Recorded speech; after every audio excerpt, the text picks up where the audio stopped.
Hello friend, good afternoon to all of you. कैसे हो आप सब? आई होप कि सब ठीक होंगे। हमारे यूट्यूब चैनल यंग गुरुजी में एक बार फिर आपका तहे दिल से स्वागत है।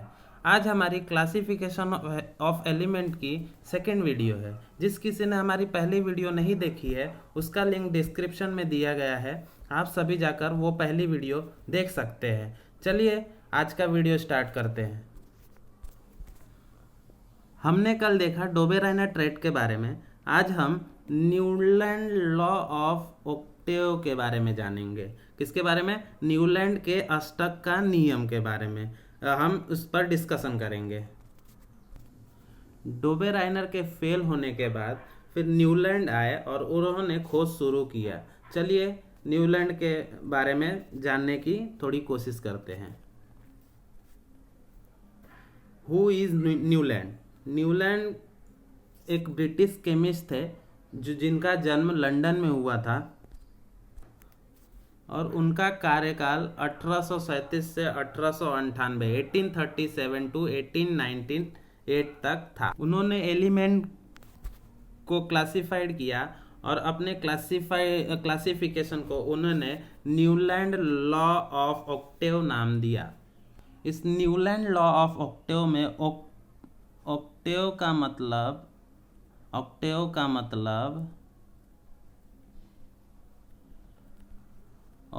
का मतलब 8 है।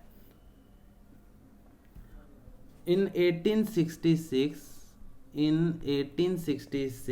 56 एलिमेंट की खोज हो चुकी थी। कितने एलिमेंट की? 56 एलिमेंट की खोज हो चुकी थी।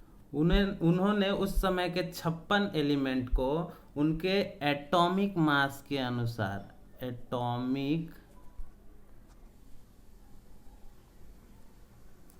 एटॉमिक मास के बेस पर इंक्रीजिंग ऑर्डर में अरेंज किया। देखिए in 1866 Newland arrange the element known at the time in a increasing order of their atomic masses। Atomic masses के बेस पर उन्होंने इंक्रीजिंग ऑर्डर बढ़ते क्रम में उन्होंने पूरे एलिमेंट को एक टेबल में रखा। फॉर एग्जाम्पल अगर हम देखते हैं तो किसी एलिमेंट का मैं एटॉमिक मास 2 लेता हूँ, 4 लेता हूँ, 6 लेता हूँ, 15 लेता हूँ, 20 लेता हूँ।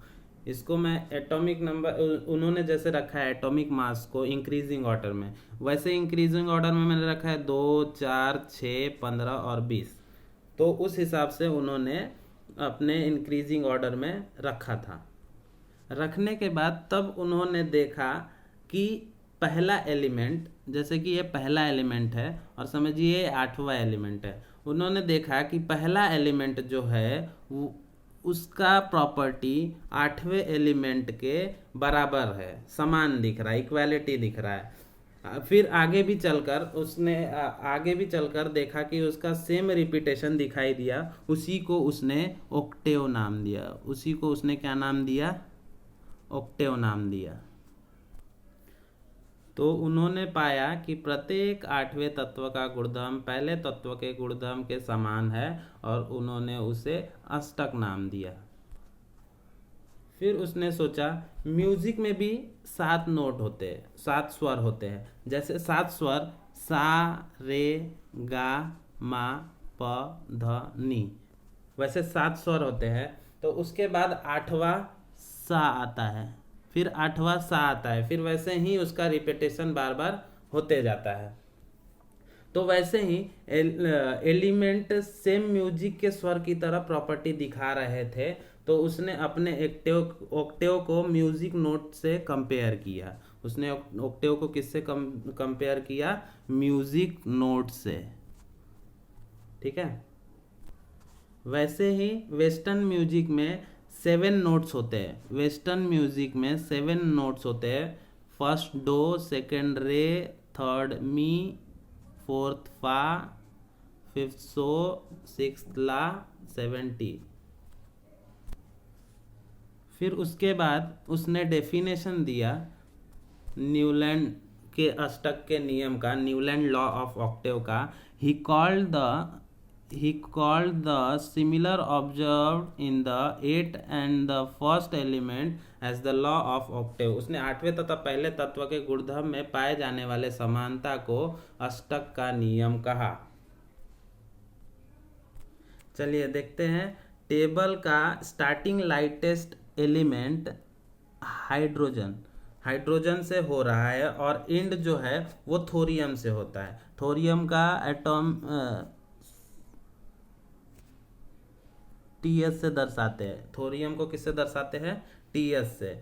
इसमें फर्स्ट एलिमेंट हाइड्रोजन है, फिर उसके 7 एलिमेंट के बाद इसके 7 एलिमेंट 1 2 3 4 5 6 और हाइड्रोजन 7 के बाद फ्लोरीन, 8वां एलिमेंट फ्लोरीन आता है। 8वां एलिमेंट फ्लोरीन आता है। ये दोनों का प्रॉपर्टी सेम है, ये दोनों का प्रॉपर्टी सेम है। ऐसे ही हाइड्रोजन फ्लोरीन एक ग्रुप में, लिथियम सोडियम सेम एक ग्रुप में। आगे जैसे जैसे एलिमेंट को अरेंज करता गया वैसे वैसे उसके लॉ के बेसिस पे प्रॉपर्टी में डिफरेंस आने लगा। वही उसका ड्रॉबैक था, वही उसका ड्रॉबैक था।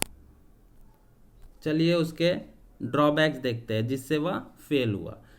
उसने पहले ही एज्यूम कर लिया था, उसका पहला सबसे बड़ा गलती, उसने सोचा कि नेचर में 56 एलिमेंट ही होंगे। यह सबसे बड़ा उसका फेल होने का ड्रॉबैक था। देखिए he assume only 56 element existing in nature.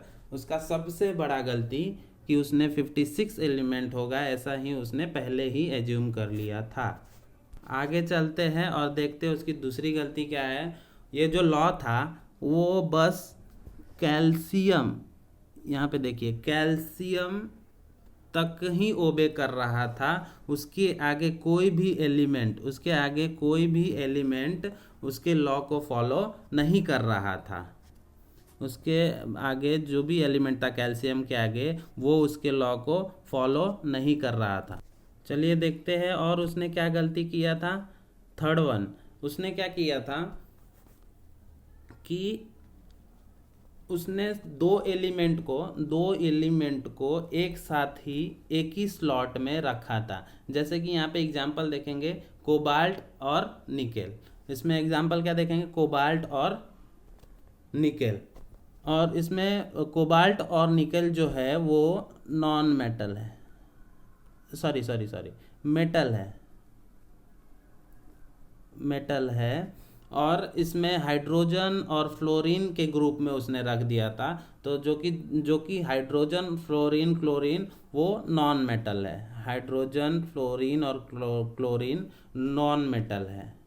उसने चौथी क्या बड़ी गलती कर दी, इसने जो आयरन है फेरस, वो जो कि धातु है वो कोबाल्ट और निकल के साथ रखना चाहिए था। उसने कोबाल्ट और निकल से बहुत ही दूर आयरन को रखा था। वो सबसे उसकी बड़ी गलती थी। इसी सब ड्रॉबैक की वजह से उसका Newland law of octaves fail हुआ। न्यूलैंड के अष्टक का नियम फेल हुआ। आज के लिए बस इतना ही। अगर आपको यह वीडियो अच्छी लगी हो तो लाइक करें, कमेंट करें, शेयर करें और चैनल को सब्सक्राइब करें। ऐसे ही और वीडियो पाने के लिए बेल आइकन पे क्लिक करें। Thank you so much.